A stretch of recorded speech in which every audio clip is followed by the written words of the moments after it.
So I saw all the rumors, and you see that Booster Gold has been cast, and you're thinking, well, it's official. They bring in Chris Pratt. It's the softball on the tee, reuniting with James Gunn. It's a modified version of what he's already been doing as Star Lord. It seems obvious. He could headline a movie with Zolo as Blue Beetle to do a blue and gold type movie. It just makes sense in every possible way. So, what has happened? Something completely in the wrong direction, completely opposite. No. According to a new rumor, Marvel's Eternal Kumail Nanjiani, I can't stand this guy. I refuse to even learn how to say his name properly. I just don't care. This guy is absolutely insufferable, absolutely awful in every possible way. The fact that he would be Booster Gold is absolutely absurd and insane. I hope that this rumor is not true for their sakes. Let's get to the whole story. So this comes from a site called Nexus Point News. I'm not real familiar with them. Matthew W. doesn't even have his last name. There's no avatar. So this could probably and hopefully is complete and utter bogus rumors because this guy as Booster Gold is so cringy bad. You talk about just all right. So he plays Dinesh on Silicon Valley.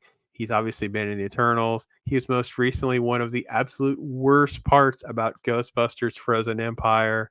He is just awful and cringy.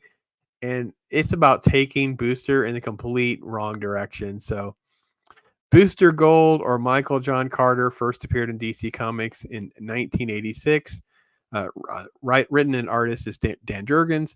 Carter is a star quarterback from Gotham University until his strange father came back into his life and made him throw his games to win bets. After being exposed, he was kicked off the team and expelled from Gotham University. It leads him to take a position at a museum night guard. After stealing a robot sidekick named Skeets, a powerful suit, a legion of superheroes, flight ring, and a time sphere, he traveled back in time to the present day to become a new name for himself as a superhero. So, in other words, he's a complete fraud and failure in his time, and he cheats by stealing a whole bunch of tech and goes back in time to basically our time to be a superhero. Okay.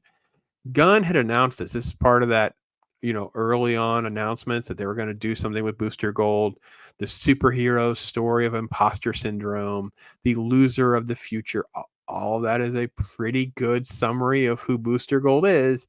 Dude, this guy, this guy, Nanjiani is a complete imposter of an actor or talented actor. He is completely awful. So there's some rumors that have gone on for a while now. Nexus Point News reported multiple writers have come on board. Danny McBride, John Carcieri, Jeff Fradley, best known for the work on Righteous Gemstones. Obviously, this guy's been around Gunn, so they know each other. There's no real context. This is just them going on a limb and throwing this out there. So I don't know. I don't know what you guys think. I think this is the disaster of all disasters for them. Like the Gunverse is already flimsy at best, right? A superhero movie on Superman that has more cameos and characters and not about Superman. It doesn't take us back to the Trish. And then they have that promo photo where he's putting on his boot. You're like, so I don't know.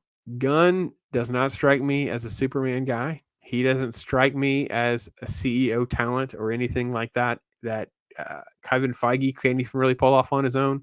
So I've had zero faith. They have no cash in the bank to pull all this off. So the fact that they're getting so far out ahead of themselves, way over their skis, cart before the horse, pick your analogy. Now we're talking about Booster Gold, a race-swapped, untalented, and cringy actor taking on Booster Gold. Oh, dear Lord. So what do you guys think? Have you read any of the Booster Gold? Should we talk about some Booster Gold comics or anything like that? I don't even know. I read some Booster Gold. It was never my thing. He seemed like he always worked better as a character within the framework of more story. It wasn't like just his story. Like he would just be in stuff. And that's another reason why he and Blue Beetle together work well, that each on their own don't work. Put them together, it's enough. It feels almost like I don't want to say Batman and Robin, but sort of like a Flash and Green Lantern. You feel like powerful people, they hang out on their own, they do cool things, they can play off each other's talents and skills, but they don't have to stand on their own to entertain everyone. That's kind of how I feel like with Booster Gold.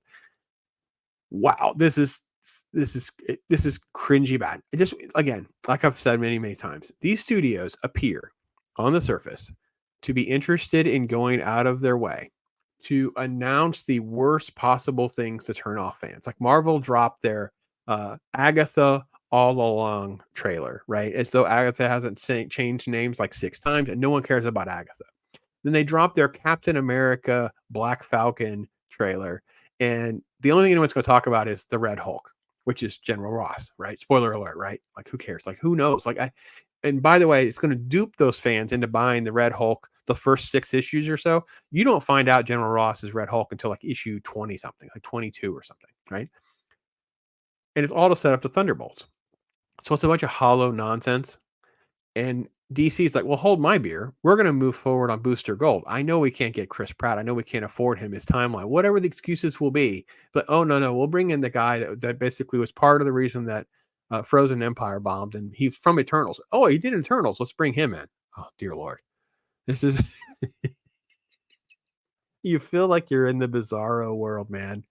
Oh, dear Lord. They've completely found ways to ruin and systematically humiliate comic book fans and the true love of that as an art and a medium, and finding good stories and then trying to adapt them with the utmost respect and dignity.